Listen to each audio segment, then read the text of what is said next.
que Jesus mencionou sobre o Espírito Santo. Jesus fez algumas promessas lindas, no Evangelho. E uma delas aparece aqui no capítulo 14, versos 16 e 17.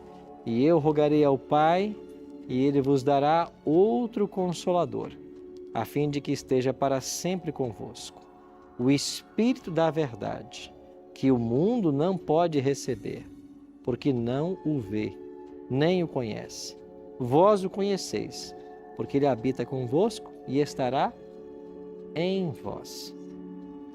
Por que é que Jesus está nesse momento do seu ministério prometendo o Espírito Santo? Porque estava se aproximando a hora dele voltar para os céus. Cristo se encarnou, viveu 33 anos aqui, e quando ele foi crucificado e morto, ele então foi aos céus, depois ele voltou, ficou 40 dias com os discípulos e finalmente foi assunto aos céus de forma definitiva. Então, como ele estava voltando para os céus, ele disse para os discípulos: eu não deixarei vocês órfãos, não deixarei vocês sozinhos, mas eu vou enviar um outro Consolador.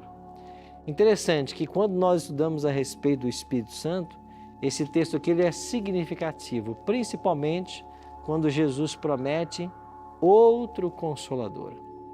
A palavra outro em português, para nós, é sempre igual, ela não tem nuances, Não acontece assim na língua grega. Na língua grega você tem duas palavras para outro. É a palavra alós e heteros. São duas palavras. Quando o grego emprega a palavra alós, quer dizer um outro, mas da mesma espécie. E quando usa a palavra heteros, significa um outro, mas de uma espécie diferente. Deixa eu exemplificar para vocês aqui. Aqui está na figura canetas, mas as duas primeiras canetas, elas são completamente diferentes. Isso aqui é o heteros da língua grega. Na figura abaixo, você tem duas canetas que são, na sua essência, iguais. Aí usa-se a palavra alós. Então, quando Cristo disse, eu vou para o Pai, mas enviarei outro Consolador, o outro é um alós, é um igual a Ele. Então, a primeira verdade que a Bíblia nos apresenta sobre o Espírito hoje é que o Espírito Santo é igual a Cristo. Muitas pessoas têm na mente de que Deus é um, o Filho é menor e o Espírito é menor ainda. Outros acreditam que o Espírito é apenas uma força ativa, é apenas uma influência. Nada disso. A palavra declara que o Espírito Santo é Deus. Então, tudo que Deus o Pai é, Deus o Filho é e Deus o Espírito é. É por isso que Jesus não se enganou ao usar o termo alós. Eu vou enviar outro que é igual a mim e ele vai estar com vocês para sempre. Quando nós olhamos para a Bíblia e estudamos a respeito dos atributos de Deus, a gente descobre que Deus é onisciente, é onipresente, é onipotente. E todos esses atributos são aplicados na Bíblia para o Espírito Santo. A Bíblia declara que o Espírito Santo é onisciente, ele é onipotente e ele é onipresente. Por exemplo, na oração do salmista, no Salmo 139, para onde me ausentarei do teu Espírito? Se vou aos céus, lá estás. Se desço ao mais profundo do abismo, lá estás também. Então esse salmo fala da onisciência do Espírito Santo. Agora, há um detalhe que Jesus acrescentou no seu ensino sobre o Espírito. Só o Espírito pode ser blasfemado. Isso é o pecado contra o Espírito Santo, que nós vamos entender um pouquinho melhor ao final do estudo de hoje. Então, quando olhamos para a Bíblia, você vai encontrar sempre a figura de Deus o Pai, Deus o Filho e Deus o Espírito. Olha para a criação do mundo. Gênesis 1 diz que no princípio criou Deus os céus e a terra. Na língua hebraica, a expressão para Deus ali é Elohim. No princípio criou Elohim os céus e a terra. Só que Elohim é plural de El. Então, se nós fôssemos traduzir ao pé da letra o hebraico, teria que ser: no princípio criou deuses, os céus e a terra. E por que aparece plural? Porque ali você tem a presença do Deus Pai, Deus Filho e Deus Espírito. O Deus Pai é o agente que está criando, o ser que está criando. O Espírito Santo pairava sobre as águas, diz o Gênesis 1, né? E Paulo vai dizer que Cristo é o agente da criação. Deus criou por intermédio de Cristo. Então você tem logo na primeira cena da Bíblia a presença de Deus Pai, Deus Filho e Deus Espírito. Há uma outra ocasião, quando Jesus se batiza, que nós vemos claramente os três seres da divindade. O Deus Filho está sendo batizado, o Deus Espírito desce sobre ele numa forma de pomba, e Deus Pai diz lá dos céus: este é o meu Filho amado, em quem me comprazo. Então você tem ali os três seres da divindade envolvidos no batismo de Cristo. Tiesa? Então, pastor, em relação ao batismo, tem lugares que se falam que tem o batismo das águas e tem o batismo do Espírito Santo, que é o dom de línguas, né? E como podemos saber se realmente a pessoa foi batizada no Espírito Santo? Ok. Essa pergunta é muito boa porque ela nos permite explorar um pouquinho mais a respeito do ministério do Espírito Santo. E quando falamos em batismo do Espírito Santo, nós devemos entender que isso começou, o Espírito começou a sua dispensação lá após Cristo ascender aos céus. Então vamos entender um pouquinho como funciona o ministério do Espírito, e eu vou chegar nesse ponto que tem a ver com o dom de línguas. Olha o que disse Jesus, a promessa que ele fez em João 7,39. Isto ele disse com respeito ao Espírito que haviam de receber os que nele crescem, pois o Espírito até aquele momento não fora dado, porque Jesus não havia sido ainda glorificado. No plano de Deus não existe hiato, não existem lacunas. Deus estabeleceu um plano perfeito. Então Cristo veio, se encarnou, e quando estava terminando o seu ministério terrestre, ele deveria voltar para os céus, ele prometeu o Espírito Santo, o outro Consolador igual a ele. Agora Jesus falou que ele só daria o Espírito quando ele fosse para os céus. E João vai dizer que o Espírito não foi dado enquanto Cristo não foi glorificado. Agora, o que significa a glorificação de Cristo? Significa a volta, o retorno dele para os céus, quando o Pai aceita o sacrifício do Filho em favor da humanidade. Então, quando Cristo volta para os céus e o seu sacrifício é aceito, é aí que Cristo é glorificado. E então ele envia o seu Espírito. O Espírito não fora dado porque Jesus ainda não havia sido glorificado, diz João no capítulo 7. E posteriormente o Espírito foi dado. Vamos a um outro texto de Atos 2,4, que eu vou responder a sua pergunta, Tiesa. Atos 2,4 diz: todos ficaram cheios do Espírito Santo e passaram a falar em outras línguas, segundo o Espírito lhes concedia que falassem.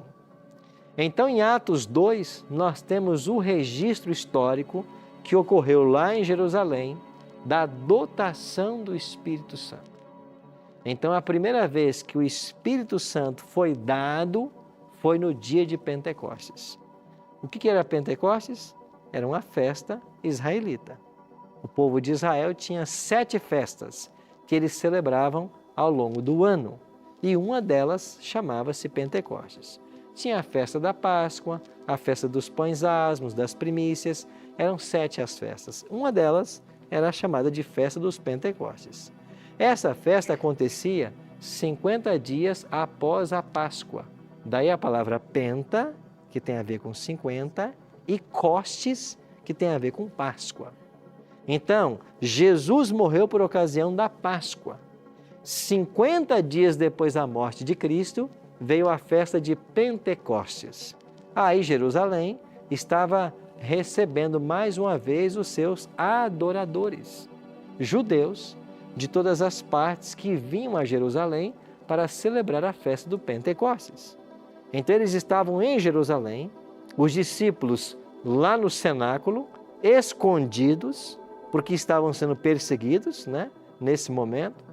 E então Cristo disse para eles que eles deveriam ficar em Jerusalém, até que do alto eles recebessem o poder do Espírito Santo. E Atos 2 está descrevendo o momento em que eles recebem o poder do Espírito Santo. E lá em Atos 2 é dito que eles receberam o Espírito e falaram, que diz o texto? Outras línguas. Então aqui está um ponto que a gente tem que observar. O batismo do Espírito Santo é quando uma pessoa é cheia do Espírito. E quando isso acontece? Quando a pessoa se abre, se entrega ao Espírito. Isso pode acontecer em qualquer momento da vida da pessoa. Qual é a evidência que a pessoa foi batizada com o Espírito Santo? Não é o falar línguas. A evidência que alguém está cheio do Espírito é os frutos do Espírito. Essa é a evidência. Então, quem tem o Espírito produz os frutos do Espírito. Agora, em algumas circunstâncias, Deus vai dar para os seus seguidores o dom de línguas. E em que circunstâncias Ele vai dar? Quando houver necessidade delas e quando Deus quiser alcançar alguém com o Evangelho. Por que é que os discípulos em Atos 2 falaram em outras línguas? Porque estavam reunidos em Jerusalém, segundo o texto, 14 nações que não falavam a língua dos discípulos. Tanto é que eles disseram assim em Atos 2, não são estes aí galileus os que estão falando? Como, pois, ouvimos cada um deles falar em nossa própria língua materna? Então, que língua os discípulos falaram? Língua materna de alguma nação das que estavam em Jerusalém no dia de Pentecostes.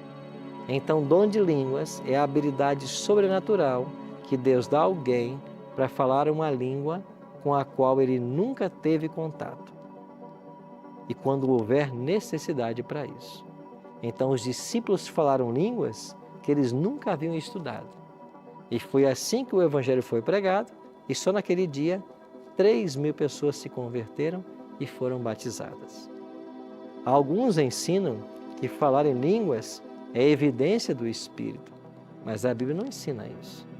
A Bíblia ensina que a evidência de que alguém tem o Espírito são os frutos do Espírito, que nós lemos outro dia em Gálatas 5, 22 e 23. Não sei se eu respondi a sua pergunta. É isso, Tiesa? Cíntia, né? Isso. É que sempre na igreja eu ouvi falar que a evidência do batismo no Espírito Santo é falar em línguas, né?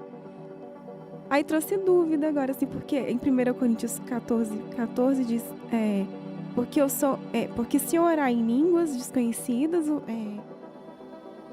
meu espírito ora bem. Aí o que ele quer dizer com isso? Língua desconhecida não quer dizer que uma língua que não se fale em algum local. Se quer dizer uma língua que a pessoa que está orando não tem o conhecimento, né? Então você vai ter em 1 Coríntios um caso singular onde o apóstolo Paulo está lidando com uma falsa manifestação do Espírito Santo.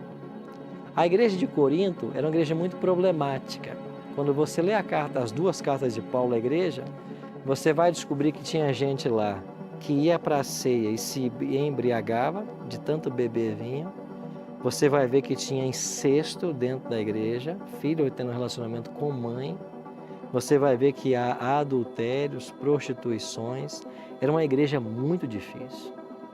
Quem sabe a igreja mais difícil que a gente conhece no Novo Testamento é a igreja de Corinto.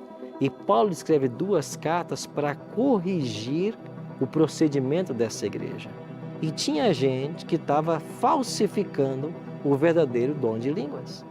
Aí Paulo começa a argumentar com eles e vai ter um momento que Paulo diz assim, vocês sabem que eu falo línguas, mas eu prefiro falar algumas palavras que todos entendam, a falar milhares de palavras que ninguém entende. Então é Paulo quem nos ajuda a sistematizar os dons espirituais. E ele vai dizer em 1 Coríntios 12 que os dons espirituais têm 2 propósitos: edificar e instruir. Então, dom espiritual é dado para isso, edificar e instruir. Então, se não está havendo edificação e instrução, o dom espiritual não está servindo para o seu fim. Então, quando a gente olha para o Novo Testamento, não apenas para um texto, mas para todo o Novo Testamento, a gente descobre que houve momentos em que as pessoas falaram línguas. Há momentos claros que vai dizer que ali haviam pessoas que precisavam ser evangelizadas e que não falavam a língua dos apóstolos, como por exemplo em Atos capítulo 2.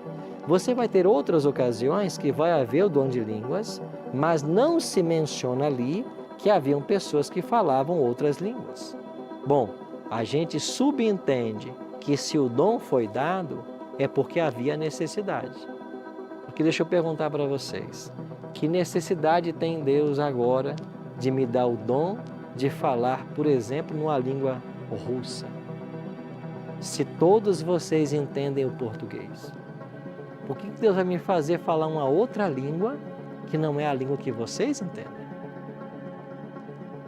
E quando hoje existem manifestações em muitas igrejas, pretensos dom de línguas, a pergunta que eu faço, a língua que está sendo falada ali é materna de qual nação?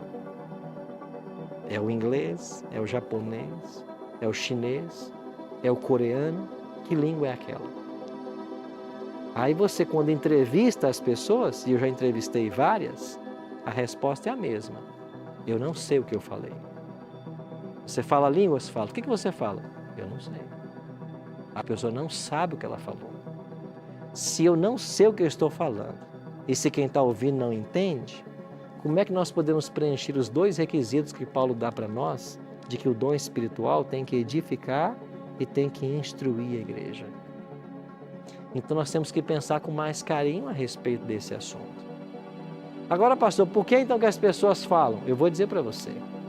Porque quando a gente chega no movimento pentecostal ou neopentecostal, todo mundo ensina que quem fala línguas é porque foi batizado com o Espírito Santo. Eu já vou te dar a palavra, Fernando, pode perguntar. Já respondi.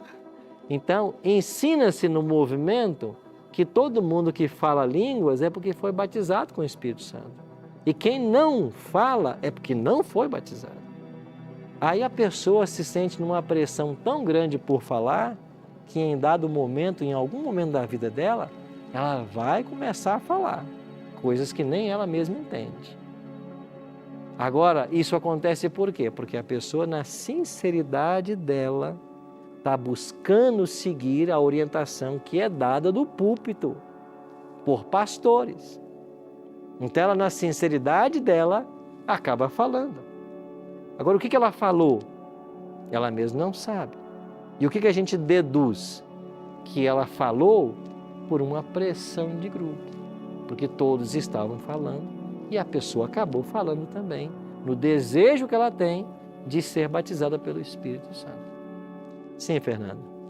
Então, mas, por exemplo, eu tenho irmãs na minha igreja muito sinceras em oração, em busca em Deus. Elas buscam muito o Senhor e a presença do Senhor, tanto na palavra quanto em oração, e elas falam em línguas estranhas, que realmente não é língua nenhuma de nenhum país, né? São línguas estranhas, e eu já fiz esse questionamento uma vez. Como que você sabe o que está sendo dito, né? Aí a resposta foi que é uma voz interior que revela algo para aquele momento. Mas é uma voz que fala com ela interiormente, né? Aí eu falei, mas você tem certeza que isso realmente vem, né, do Espírito Santo? Aí ela crê fielmente que é do Espírito Santo. Então ela diz que é uma voz interna que fala com ela e ela revela essa palavra em línguas estranhas, mas não é nem o alemão, nem o inglês, né? É uma língua estranha. Então eu falo assim, e são pessoas que eu tenho certeza que são sinceras em busca de Deus, em ajudar o próximo, né, a conhecer a palavra. E o que que significa? Por que isso, né? É o que eu acabei de dizer para você. Não quer dizer que a pessoa que fale não seja uma pessoa sincera. É porque ninguém está aqui para julgar ninguém. O que eu estou dizendo para você é que a palavra estranha que você usou e que se usa no pentecostalismo, língua estranha, ela não tem na Bíblia. Na Bíblia não existe a palavra língua estranha. O que tem na Bíblia é outras línguas. Então essa palavra outro que nós já estudamos hoje, alós e heterós, outra língua, é isso que se tem na Bíblia. Estranha não se tem. E eu volto à questão do apóstolo Paulo, que é quem sistematiza melhor os dons espirituais, porque Paulo apresenta 3 listas para nós. 1 Coríntios 12, Romanos 12 e Efésios 4. Nesses 3 capítulos, Paulo ensina a respeito dos dons espirituais. E aí eu volto a dizer, qual é a finalidade que Deus vai fazer você falar uma língua que nem você nem ninguém entende? Por que motivo? Você vai falar isso para quê? Quando a gente entende que dom de língua na Bíblia é a capacidade de falar uma língua que você nunca entrou em contato com ela e com a finalidade de pregar o Evangelho, de instruir as pessoas. E o melhor modelo que nós temos na Bíblia é a primeira ocorrência em Atos capítulo 2.